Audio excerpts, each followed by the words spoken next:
초음파로 장애물을 피하는 박쥐는 네모로 된 장애물은 피할 수 없다. 좀 약간 과학적인 명제라는 생각이 드는데요. 이게 혹시 액체? 액체? 물을 액체로 뿌리는 된 장애물? 거예요? 그러니까 날라온 물을 뿌리면 네. 순간적으로 초음파를 못 보내기 때문에 잡히는 그런 거 아니에요? 초음파 보냈어요. 삐삐삐삐 네. 보냈는데 이 장애물을 쑥 지나간 거야. 그렇죠. 그니까 걸리죠. 망사. 그렇지. 망사. 왕산화의 그물처럼. 분명히 허공 빈 거 같았는데 가다 보면 뭐가 걸려. 그러니까 정통으로 그물 그 줄에 맞기 전에는 이게 못 빠져나갈 수가 있어요. 그물 여러 군데가 있으니까 굉장히 쉽게 생각하면 네, 옹 박사님. 우리가 그래서 유리로 장력을 해놓으면 파리 같이 다 붙어치는 거 아니에요? 유리요. 유리로. 유리. 일리 있는 말씀. 유리나 예. 그물. 네. 홍경민 씨, 왕사에서 버릴 게 뭐가 있어? 망사, 네, 망사. 그물 네. 그런 것들에서 버릴 건 과감히 버리십시오. 거기서 버릴 게 뭐가 있어? 정답 볼까요? 가볼까요? 봅시다. 정말 궁금해요. 볼까요? 줄을 하나 버리나? 네, 확인해 보겠습니다. 초음파로 장애물을 피하는 박쥐는 네모로 된 장애물은 피할 수 없다.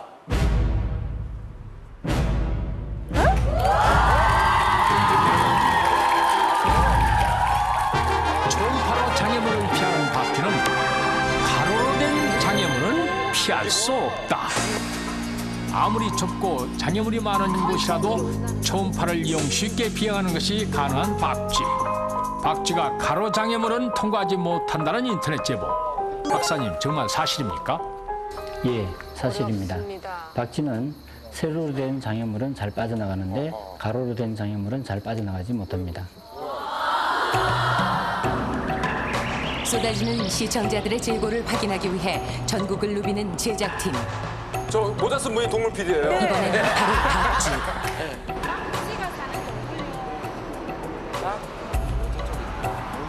제작팀은 마침내 그 이유를 찾아내기 위해 직접 박쥐가 있는 곳을 찾아 떠나야 했다. 옷이 지역 주민들에게 수소문한 끝에 찾아낸 동굴. 작년 여름 지나고 같은 느낌. 전에는 많이 날아 나왔거든. 근데 요즘에는 수비지등에 안 날아 나왔는 거 안 보이. 뉴스 시간에 도산면 어디다 하는 소리만 하지. 도산면이지, 도산면. 그러나 입구에 물이 너무 많이 차서 촬영이 어려울 것 같다. 경남 통영시 도산면 근처에 박쥐가 사는 동굴이 있다는 주민의 제보. 제작팀은 주민들의 증언을 따라 박쥐가 많다는 동굴을 찾아 산에 올랐다. 인적이 드문 산길을 헤치며 얼마쯤이나 올라왔을까. 동물이 저런 거 드디어 동굴이 보인다. 한참을 산 여기저기를 헤맨 끝에 차세대 동물 박쥐가 PD예요. 사는 동굴을 찾아냈다. 자, 박쥐가 사는 동굴 위치도 확인했으니 과연 박쥐가 살고 있는지 동굴 안으로 들어가 보겠습니다. 말로 하기 쉬워도 보기만 해도 무척 깊은 동굴. 더 깊이 들어가 보니 아무것도 안 보입니다. 조명을 켜자 뭐 지나갔다. 휙 하고 순식간에 지나가는데 천천히 다시 보니 박쥐입니다. 박쥐가 여럿인 걸 보니 제대로 찾아왔군요. 제작팀은 박쥐가 나온 방향을 따라 안으로 더 들어가 본다. 하지만 동굴 안은 좁고 험해서 생각보다 더 위험했다. 그리고 우여곡절 끝에 만나게 된 박쥐떼.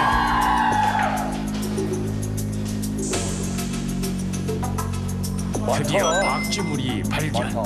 정말 이 동굴에 박쥐들이 살고 있습니다. 자, 이제 박쥐도 찾았으니 우리가 알고 싶은 사실. 박쥐가 정말 가로 장애물을 통과하지 못하는지 실험을 해보겠습니다. 몇 날 며칠 저 먼저 굴 속에서 박쥐가 살았어요. 나오는 입구에 넓이 15cm의 가로선과 세로선을 설치하고 박쥐가 어느 쪽으로 나오는지 살펴보겠습니다. 준비됐으면 저 지금 박쥐 낭떠러지예요. 모드 아니, 갑시다.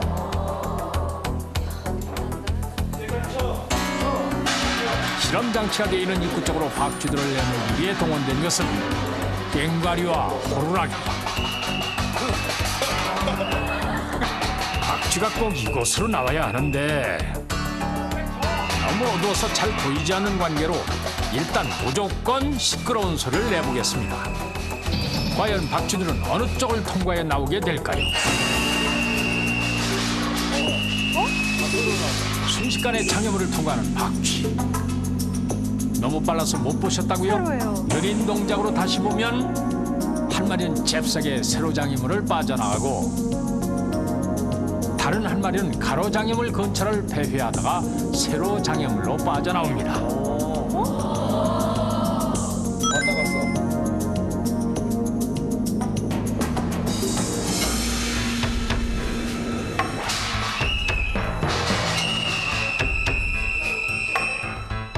계속해서 지켜봐도 박쥐들이 세로 장애물로 빠져나오는 것을 볼 수 있습니다. 그런데 한 마리가 빠져나오도 못하고 부딪히더니 한 바퀴 돌아서 다시 세로 장애물로 빠져나갑니다. 어머, 저기 바위에 앉아있는 녀석은 고민하다가 나가는 것 같은데 천천히 다시 보니 장애물에 한 번 부딪히고는 다시 뒤로 가서 앉아. 망설이다가 방향을 잡은 다음 세로줄로 빠져나갑니다.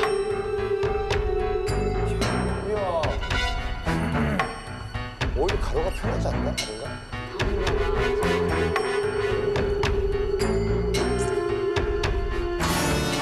너무 움직임이 빠른 박쥐 때문에 실험을 제대로 진행할 수 없는 상황. 초고속이 나와야죠. 이거 도대체 어떻게 하면 좋겠습니까?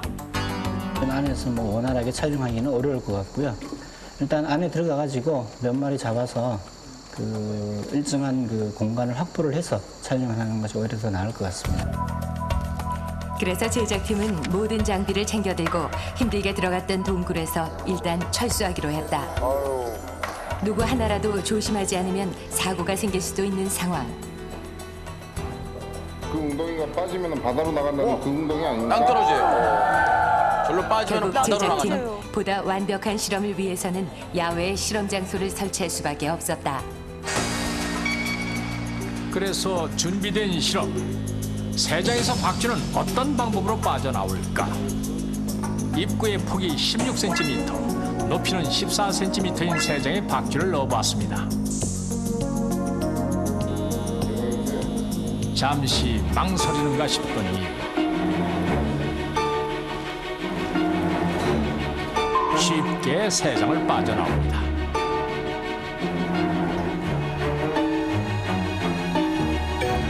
초고속 잘 카메라로 보세요. 박쥐가 어떻게 세장에서 빠져나오는 것인지 자세히 살펴보겠습니다. 자, 고개를 잘 보세요. 날개도 잘 보시고요. 보셨습니까? 그 비법을. 순간적으로 이렇게 하는 다시 보면 마치 입구의 크기를 계산이라도 한 것처럼 한쪽 날개를 웅크리고 나오는 것을 알 수 있습니다. 혹시 일시적인 현상은 아닌가 해서 이번에는 가로로 만든 장애물 3장에 넣어보겠습니다. 15cm네? 정면으로 시도는 여러 번 해보지만은 못 나와? 나갈 곳을 못 찾고 헤매다가 한 마리도 빠져나오질 못합니다.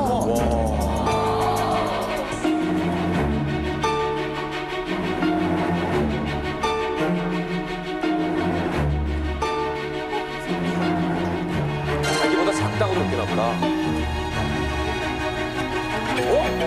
아예 포기를 한 것인지 상자 안을 방황하다가 장애물에 그냥 매달려 버리는 박쥐도 있습니다.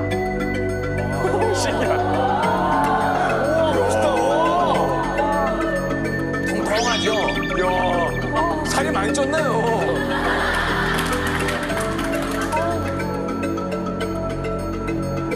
반면 세로로 만든 장애물 상자에서는 순식간에 빠져나오는군요. 초고속 카메라로 다시 한번 보시죠.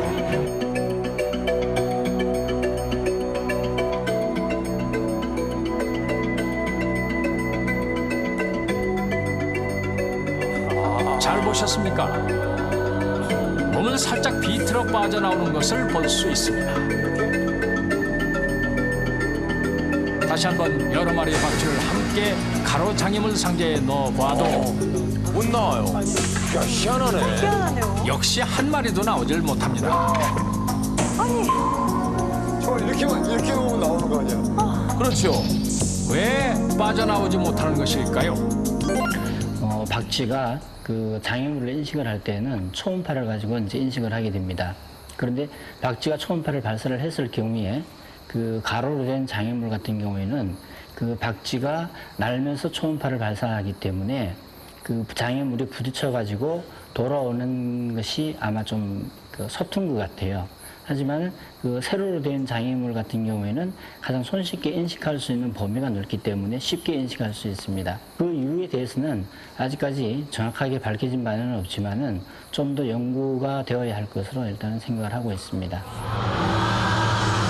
제보 하나하나를 확인하는 과정은 언제나 그렇듯 험난하기만 했다. 스펀지 제작팀은 박쥐의 비밀을 찾아내기 위해 험난한 산에 오르고 위험한 동굴 탐험도 마다하지 않으며 밤을 하얗게 지새우기를 며칠을 반복했다. 화면 한 장면 한 장면에 배어있는 제작진의 땀과 노력. 지식을 찾아 확인하는 그들의 발걸음은 멈추지 않습니다.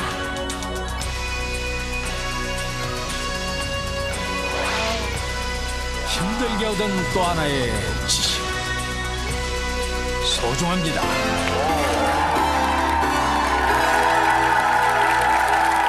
화면 보시고 느끼셨을 텐데 박쥐가 좀 정준하 씨처럼 포동포동하죠? 깜짝 놀랐어 나는. 왜 이혁재 씨처럼요. 그랬어요? 이유가 있어요. 왜요? 11월부터 박쥐는 동면을 합니다. 그래서 요즘 박쥐들은 자기 체중의 한 10분의 1을 매일 먹어요. 비축을 해놓는군요. 야, 이유가 있었군요. 저도 그때부터 동면하려고 좀 먹었어요. 확인을 해보도록 하겠습니다. 초음파로 장애물을 피하는 박쥐는 가로로 된 장애물을 피할 수 없다. 빛나라 지식의 무서워. 야, 박정희들. 죄송합니다. 하나, 둘, 셋.